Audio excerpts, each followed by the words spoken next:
As the city and the state continue to feud over how to handle the influx of migrants flooding the city, more and more leaders in our area are saying that's enough. City shelters are filled to the max with over 58,000 asylum seekers. The cost of caring for the migrants is estimated to be in the billions.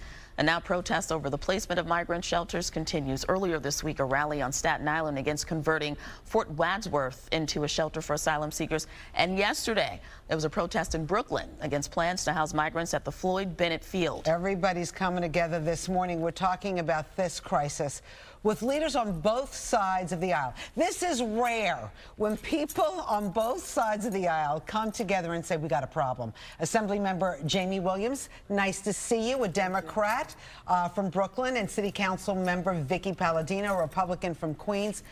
What is going on? Okay, so yesterday the governor comes out and she says, we need President Biden and his administration to do something here. Jaime, enough? Was that enough? Enough is enough. I think at this point we need some truth serum because we need to stop playing the blaming game. Someone needs to take responsibility. And who is that? Who is that?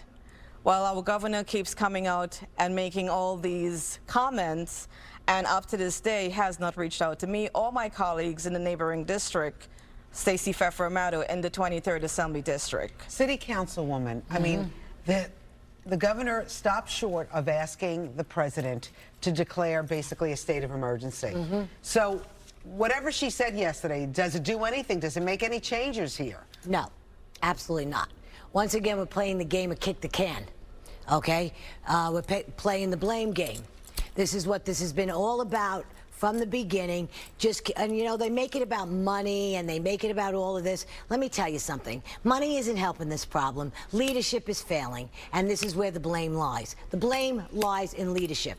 The governor comes out, she falls short just at that moment.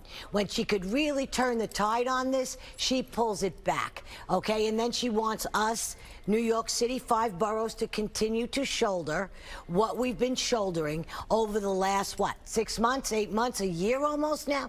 October's right around the corner. It'll be a year. So now, once again, we cannot touch upstate New York or the 57 other counties. Why not? Why not?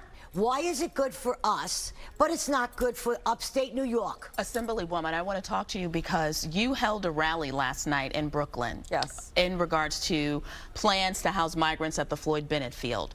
Now, Congresswoman Nicole Malliotakis appeared on Fox this week. She mentioned she has plans to introduce legislation to prohibit parks from being transformed for housing for migrants. It sounds like you stand by that. Are there any other areas that you feel should be off limits for migrants? Well, I support that 100%. And we can just go back to 1972 with Congressman Frank Brasco, who fought to protect Floyd Bennett Field. That became Gateway National Park, part of that, right, to prevent housing from happening there. So now it's not permanent housing.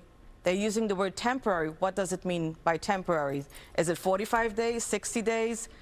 Right now, it's raining outside.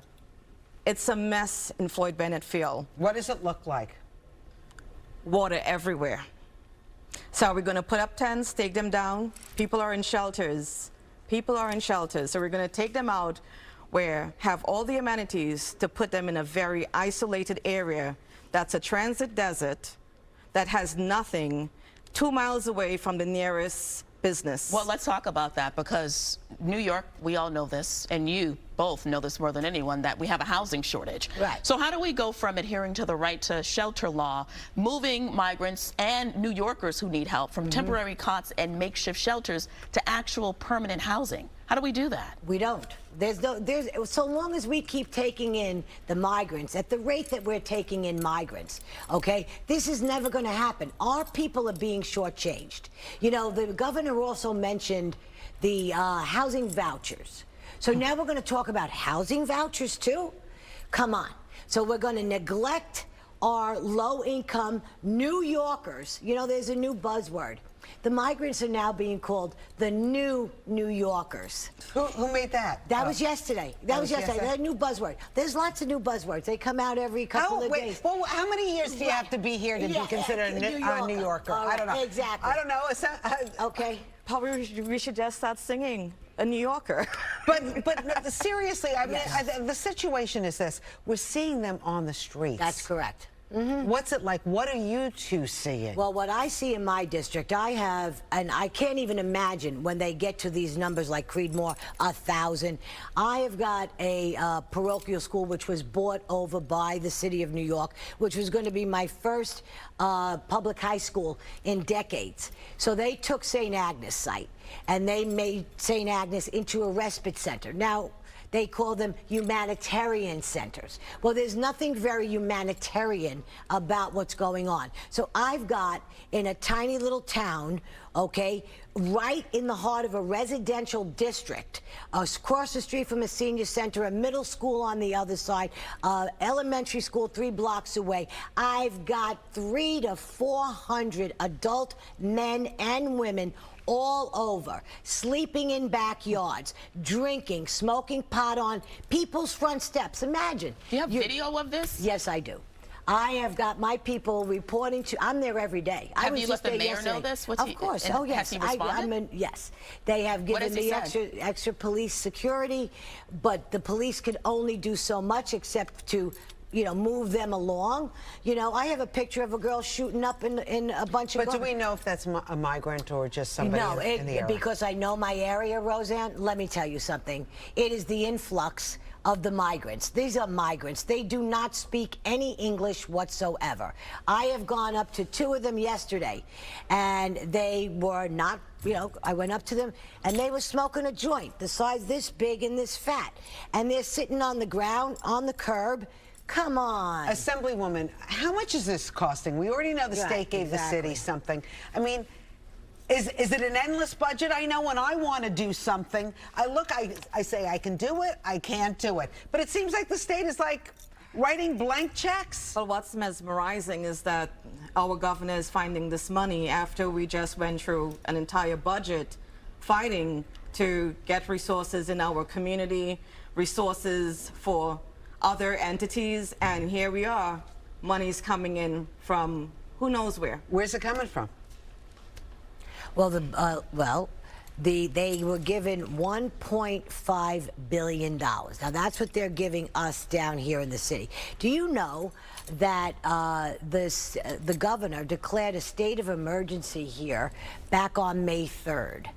Now, it's up officially today. It's 30 days, 30 days, 30 days. Right. Our state of emergency is officially up. We are not recognized as a state of emergency until the Biden administration says we recognize the state of New York as a state of emergency. Only then do we receive the funding that we need. That's correct. So until Biden either closes the border, steps up to the plate and does what he's supposed to do, along with our governor stepping up to the plate and releasing some of the burden off of us. Stop giving it. We need the money, but let me tell you something, Hochul. Take them upstate. There's 57 other counties. Spread them out. If we're going to keep taking busloads, thousands at a time, come on. We can't keep doing this, Rosanna. And we're neglecting everything else that's wrong with this city. There's major stuff going on in this city. I know. We're failing economically. Forget the migrants. Before they even got here, okay, and before this became the humanitarian crisis, this city was in crisis, period. And we haven't done a damn thing to address our original issues. City Councilwoman Vickie Paladino, thank you so much for being here. Assemblywoman Jaime Williams. Okay. Thank you both. You two are a force together. All right. Good luck. Thank you for fighting for us. Thank you for having us on.